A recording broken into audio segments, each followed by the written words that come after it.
Yatra came yesterday, of course. Let's talk about the broader markets. Kirloskar Oil, 14.5% higher. That move and the kind of numbers that the company clocked, extremely strong. Iolic Chemicals is the other one, 10% higher. Avast Financiers up 7.5% as well. Some of the big losers, Tata Motors, Office Space, they've been losers since the start of the day, continue to be the key drags among the earnings candidates, at least in trade today. Kunal, what are you seeing? What are you tracking? What are you liking at this point? Yeah, everything about the market so far. The indices are doing fairly well for themselves. The sector mix is also quite, okay. You've seen emergence of a new sector, the Nifty IT index, which has made a dramatic comeback in the last couple of days specifically. It's now in touching distance of breaking past above its 200-day moving average, and this is happening after almost 9 to 10 months of the Nifty IT index remaining below the 200 DMA. That I believe is a very, very important trigger for the sector overall in the near term.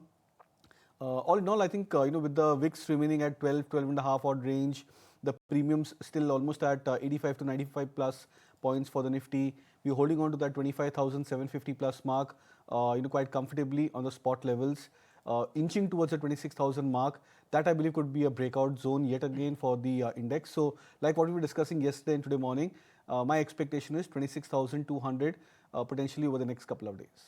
Okay, so that's the technical take. Kunal, two pockets very quickly, banks and IT. Banks relatively subdued, 0.5% higher on the Nifty Bank, again some amount of zinc within the PSU banking counters, chosen few, but we're seeing that. What about IT? Just give us a sense on both of these. Yeah, so I think it's good to see the banks consolidating, frankly, because had it been banks which is the only performing sector, then you would have gotten yet again into a skew with respect to the sector positioning. So that I believe could be a positive actually for the overall market, that you're not too much dependent on the performance of Bank Nifty to take the Nifty higher on a short-term basis. On the other hand, I think Nifty IT index is at a very, very crucial juncture. As I was just mentioning that we are on the verge of breakout of the 200 DMA for the Nifty IT index. And look at the way many of these large cap stocks have moved.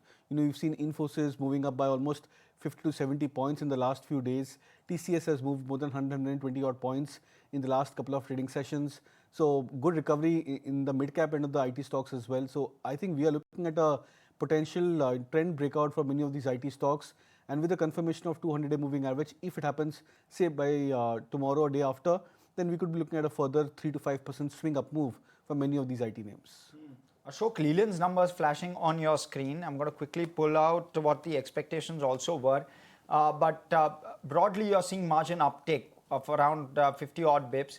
You're seeing PAT at 771 crore, which is absolutely flat on a YOY basis. A top line, as was expected, at least by Motilal, to be in around the 9,700 crore kind of number. EBITDA has come in at 1160 crore versus 1017 crore. 1160 is a slight bit better than what most analysts were anticipating. 12% is where the margin number has come in at. 11.8-ish to 12-ish is what was expected. So clear positive bias with regard to how the numbers are playing out. Of course, the stock looking choppy as we speak in trade. We'll wait for those that choppiness to settle to try and understand exactly how the market's reacting to it.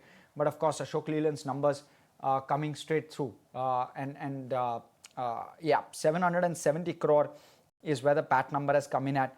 Motilal had an estimate of around 745 crore. So broadly in line, maybe slight bit of upside with regard to what the estimates were where Ashok Leyland is concerned. 12.1% is where the EBITDA margin has come in at. Do you have a view on Ashok Leyland or any of the CV plays? Because we are Tata Motors CV also list today. I know that you won't have much of a chart pattern there. But talk to us about Tata Motors, Ashok Leyland as PV, Tata Motors and Ashok Leyland. How are they as plays? How are you seeing it? I think Ashok Leyland has been a class apart, frankly, because I remember, I think, tracking the stock when it was price adjusted, closer to 80, 85 for a good part of the last couple of years.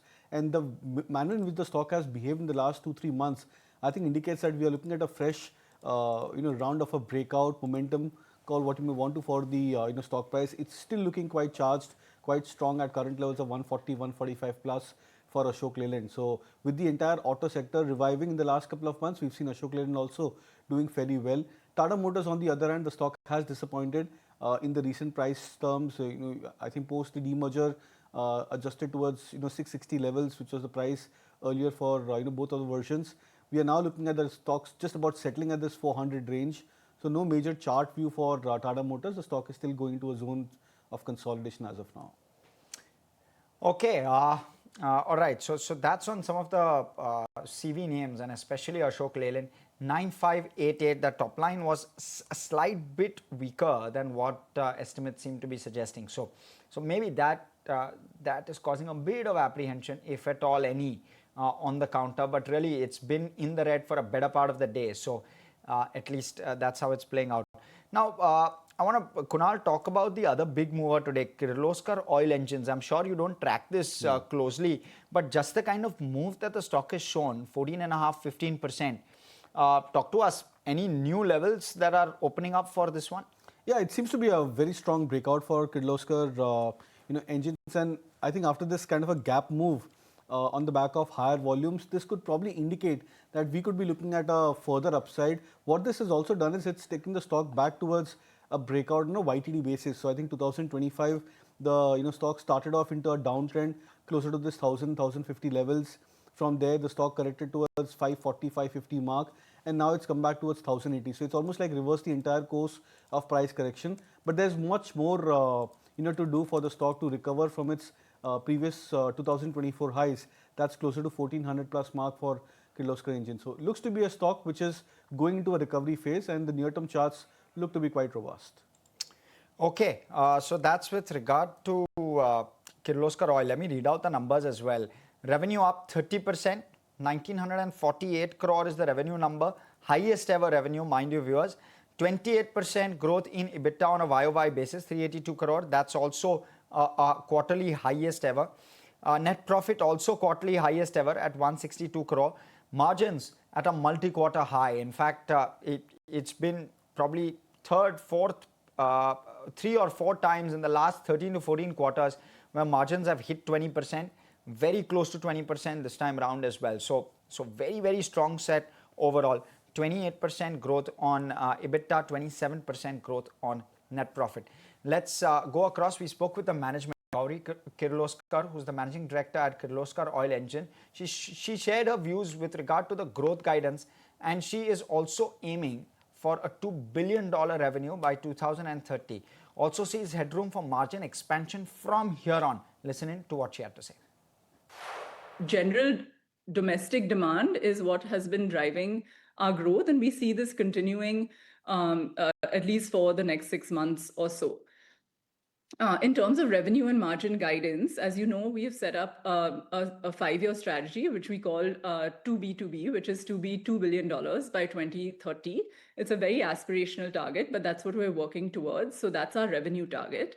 And on the margin side, even though we have been improving quarter on quarter, I do believe that with the product mix changes that we are aiming for, as well as the exports growth that we are aiming for, we do think that there's headroom on margins and we can improve there. Okay, so that's on Kirloskar Oil. Stock obviously up and away in trade. Kunal, your picks for this afternoon? Yeah, so I'll go with a couple of buy calls. Adani Ports is something which I highlighted in the morning. The stock is doing fairly well for itself. So maintain the targets of 1550 for Adani Ports, which I highlighted in the morning also, with a revised stop loss at 1490 for someone who's taking a trade at current levels. And on the other hand, I would look at HDFC Life. Now, the insurance stocks are slowly and gradually getting into good pace, on the upside over the last couple of trading sessions. HDFC Life at 775.80 levels is also likely to head into a breakout. So I think that would be an interesting short-term idea which I would recommend with a near-term target of 810, stop us at 765. Excellent. What we'll do on the back of that is allow you to digest those picks, and we'll slip into a very short break. On the other side, we'll speak with Ajay Bagga, talk a little bit about fundamentals, get a sense of where the market is shaping and going ahead. Rather, we're just about 400 points from all-time highs, so trying to understand where we are at. Stay with us.